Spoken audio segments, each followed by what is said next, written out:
2024 na po ngayon at wish ko lang na mapro tayo ng blessings ngayong bagong taon at ang pinakamahalaga ay malusog tayo at maiwasan ang mga sakit.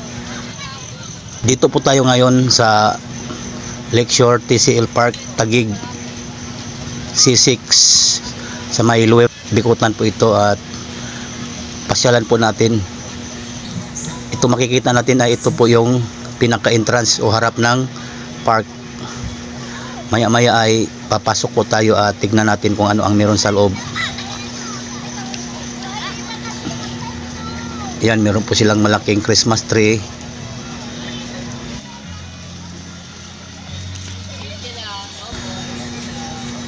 At napakaganda po rito dahil maraming ilaw. Tsaka may kainan po dito sa loob. Ang ganda ng tanawin. Ito, papasok na po tayo. Ito na yung pinaka-entrance. Wala pong bayad dito. Libre po ang pamamasyal dito. Kung gusto nyo mag-relax, anytime pwede po kayong pumunta dito at mag-enjoy.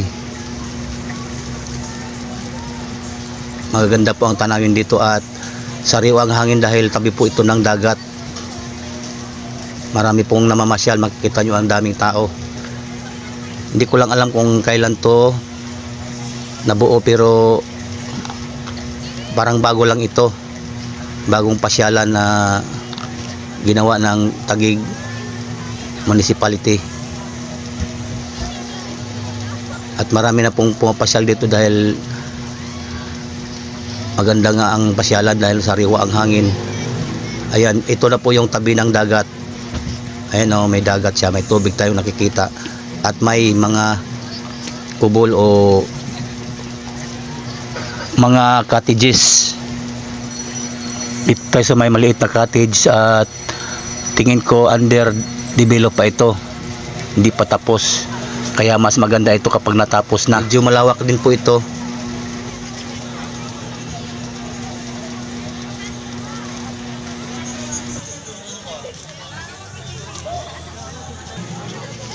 May tugtugan din dito,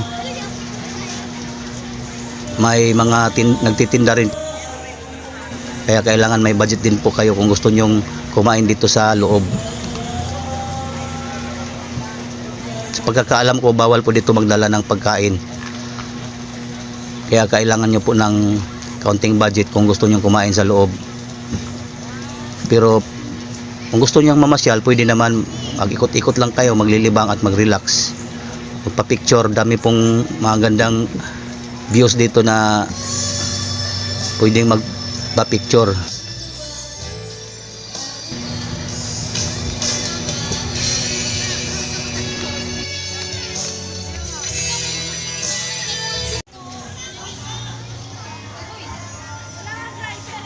Dito naman tayo sa may garden. Meron po ditong malaking heart, kulay pula, at marami pong napapipicture dyan. Yan, meron pa silang bili na hindi pa na tanggal. Meron din ditong libreng sakay ng train. Libre po yan. Yan, free ride, nakalagay free ride. Ang daming tao pong namasyal. Pero noong January 1 po, pinakabagong taon, ay wala pong bukas dito, sarado. Pero nung itong pagpunta namin nung November 3 ay bukas sila.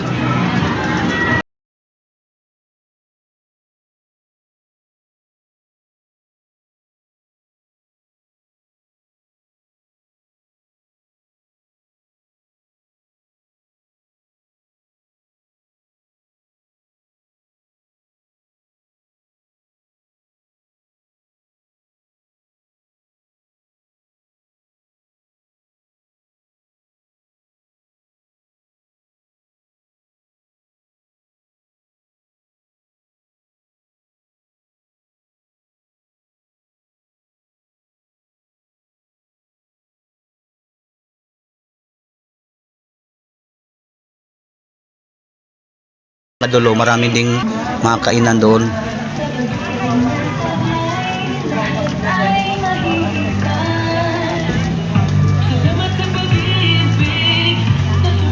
Ganda dito guys, so.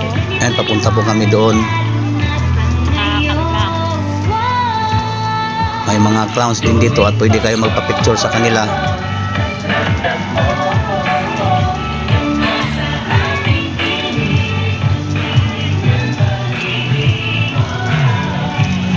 Sa tingin ko hindi pa ito tapos, marami pang siguro gagawin dito at mas lalong gaganda ito kapag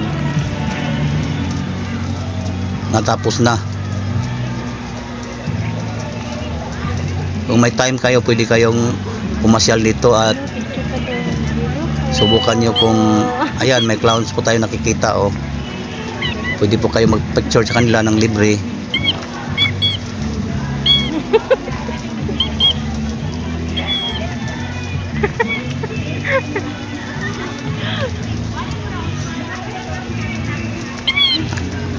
Hello.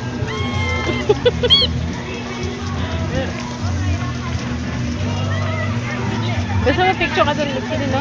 Picture ka sa kanila, dali. Picture ka doon.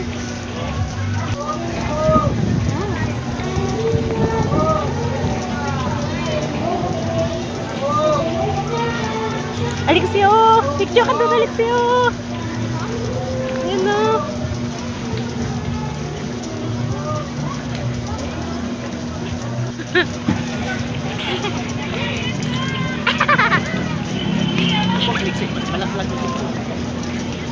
Isa. Pag na-develop pa ito ng gusto, tingin ko mas maganda pa ito sa ibang lugar Ano na? na pasyalan tulad ng Lunita. Kasi ano yan eh, doon punta doon. Napakaganda po talaga dito dahil malapit sa dagat. Ito po yung mga kainan nila. Ang dami dito pagkain guys. Marami pong klaseng pagkain dito na pwedeng mabili. Ayan, marami nakahilira. Kung nagugutom kayo at may budget naman kayo para kumain, pwede kayong bumili dyan at magpumili ng gusto nyo.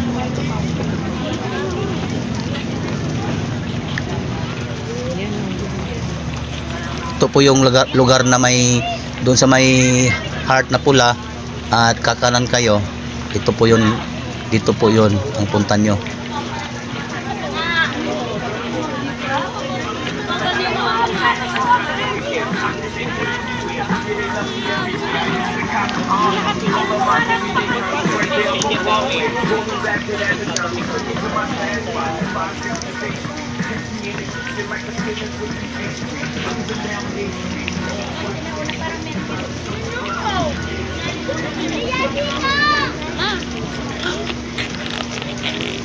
Ayun, marami pong mga makikita tayong dito sa may gilid, may mga parang container van na pininturahan at inisign na ng mga larawan. Ito. Magluluko nito. Ito, papalabas na po tayo dahil medyo gabi na at magsasara na po ang park ng 10 PM. Na ganyan-ganyan tuloy po.